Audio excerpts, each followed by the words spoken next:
1 Kings 17.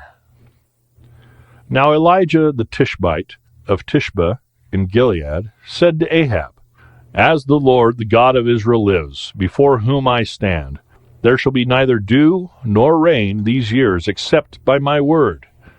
And the word of the Lord came to him, Depart from here and turn eastward and hide yourself by the brook Cherith, which is east of the Jordan. You shall drink from the brook, and I have commanded the ravens to feed you there. So he went and did according to the word of the Lord.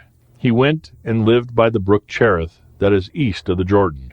And the ravens brought him bread and meat in the morning, and bread and meat in the evening, and he drank from the brook.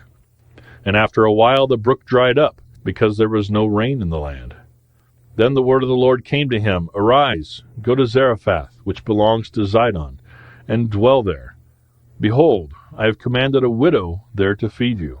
So he arose and went to Zarephath.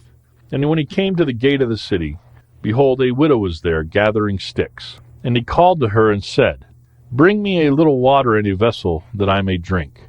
And as she was going to bring it, he called to her and said, Bring me a morsel of bread in your hand.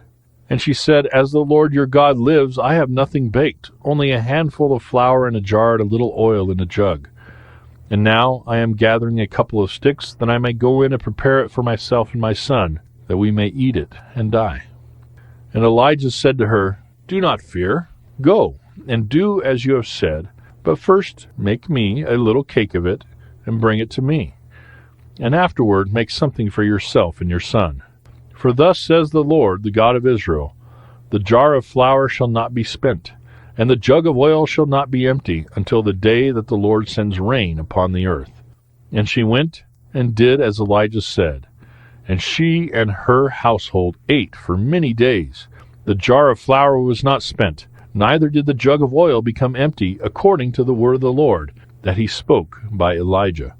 After this, the son of the woman, the mistress of the house, became ill, and his illness was so severe that there was no breath left in him. And she said to Elijah, What have you against me, O man of God?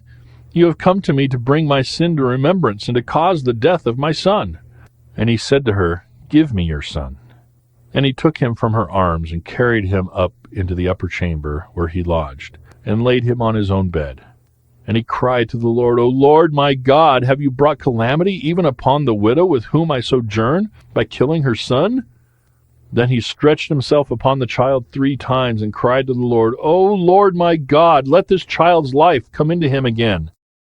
And the Lord listened to the voice of Elijah. And the life of the child came into him again, and he revived. And Elijah took the child, and brought him down from the upper chamber into the house, and delivered him to his mother. And Elijah said, See, your son lives. And the woman said to Elijah, Now I know that you are a man of God, and that the word of the Lord in your mouth is truth.